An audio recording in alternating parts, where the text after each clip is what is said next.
Sir. Okay, बोलिए। मैं नाहिद हूँ और डिस्ट्रिक्ट बाराबंकी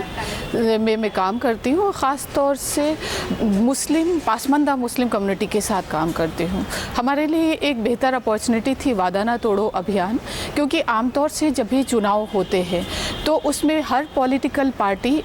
अपने आप तय किए हुए एजेंडे को लेकर के आती है और उसी बेसिस पे अपने चुनाव जीतती और हारती है। लेकिन इस बार ये हमें जो मौका मिला है कि हम उन गरीबों की, बुनकरों की, पासमानदा मुसलमानों की, लैंडलेस मुसलमानों की बात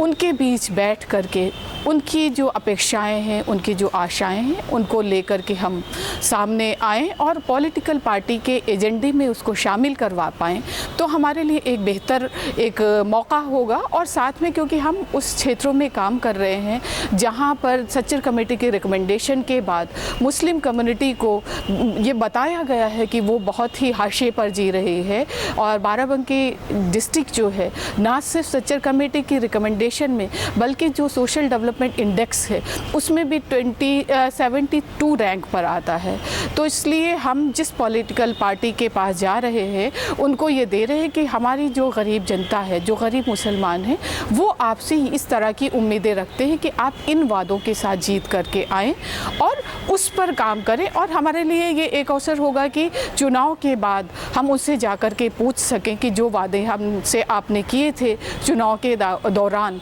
उस पर आप कितना अमल कर रहे हैं और वो कितना जनता के लिए कारगर है। ये दोनों के लिए बेहतर है, देश के लिए भी बेहतर है और जिस तबके के लिए हम लोग काम कर रहे हैं उसके लिए भी बेहतर है, और साथ साथ पॉलिटिकल पार्टी को भी एक नया नज़रिया देने का हम लोग काम कर रहे हैं, तो उनके लिए भी ये बेहतर है।